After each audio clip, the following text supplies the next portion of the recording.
Welcome to The Explainer. Today we're diving into the secrets behind explosive SaaS growth. We're going to show you the exact framework one startup used to get from 0 to over 100,000 users. So, let's just start with the million-dollar question, right? How in the world does a startup get 100,000 users? And this isn't some textbook case study. We're talking about a company called ToutApp, whose founder, TK Cotter, had this really weird but awesome problem. Everywhere he went, he kept bumping into people who were already using and loving his product. I mean, how does that even happen? Just let that sink in for a minute.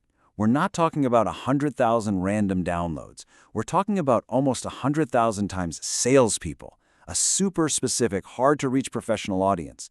You know, that kind of targeted growth is never, ever an accident. So, what was the secret sauce? Now look, if you came here expecting some messy list of 87 different growth hacks, you can just relax. The real secret isn't a bunch of random tricks, it's the system that holds it all together. ToutApp's incredible success really just boils down to a super clear, repeatable, three-part strategy. And we're about to break down part one right now. All right, principle number one. This is the absolute bedrock of the entire strategy. You have to know exactly who you're building for. You've got to nail your customer. And that brings us to your ideal customer profile, or what we call an ICP. Let's be really clear here. This is not some vague target like, oh, we sell to small businesses. No, a real ICP is laser-focused. It's that one group of people who feels the pain you solve more than anyone else, and who will get the most possible value from what you've built. Just look at how ToutApp did this. They started out super broad. I mean, their tool could be for anyone sending an email. But then they made a game-changing pivot. They decided to focus only on salespeople. And they didn't stop there. They drilled down even deeper, zeroing in specifically on inside salespeople and SDRs. That intense focus was the first domino to fall. It's what made everything else possible. Okay, so once you know who you're talking to, the next obvious question is, what in the world do you say to them? And that brings us to principle number two. You have to craft your manifesto. So what's a manifesto? Well, it is not a sales pitch. Think of it more like an argument for a better way of doing things. It's your core message, and it's designed to educate your audience, to completely shift how they think about a problem and show them a new way of working, a way that, just so happens to require your product.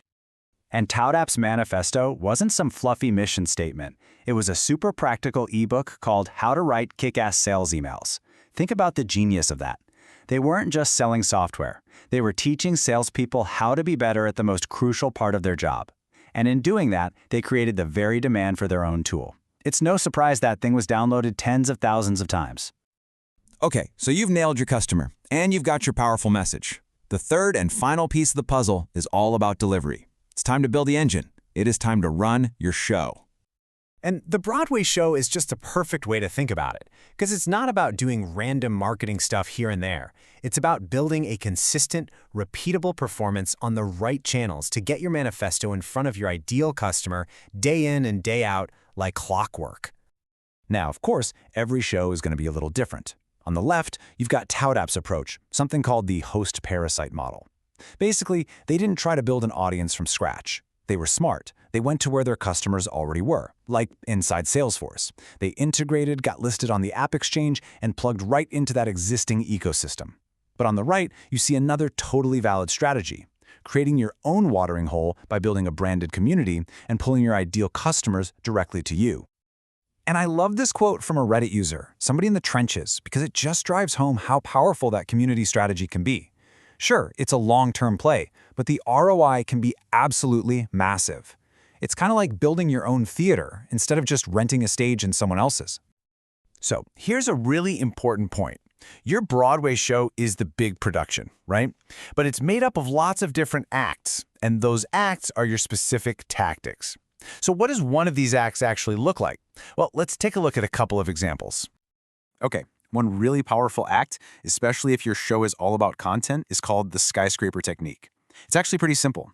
First, you find a piece of content that's already popular and has tons of links. Step 2, you create something that is just way better. And step 3, you reach out to every single person who linked to that original piece and you say, hey, I made something even better. It's a killer way to build authority and get some really valuable backlinks. Here's another act you could run, a really simple pricing tweak. This is a psychology trick called left digit anchoring. See, when we look at a price like $39, our brain kind of gets stuck on that 3, and it feels way, way cheaper than $40, where our brain anchors on the 4. It's a tiny difference, but it feels huge. So what's the actual impact of that little psychological trick? Is it a big deal? You bet it is. Research shows that prices ending in a 9 outperform the nearest rounded price by an average of 24%. I mean, that is a massive lift to your bottom line from changing a single dollar. So we've looked at the 3-part strategy, and we've seen a few of the tactics, or acts, that can be part of the show. But what is the single most important thing you need to take away from all of this? It's this, and please burn this into your brain. Strategy comes before tactics, always. That skyscraper technique, it's totally useless if you don't know who your ICP is. That clever charm pricing, it's going to fall flat if your manifesto hasn't already proven your value. Your strategy, your ICP, and your manifesto is the engine. Without it, all these tactics are just shiny objects you're chasing around. And that really just leaves us with this one last question for you to think about. There are dozens, maybe hundreds of tactics out there, but the real challenge isn't finding them. The real challenge is looking at your core strategy and asking yourself, which of these tactics does my unique strategy demand? Because that is how you stop chasing hacks and start building a real, sustainable growth machine.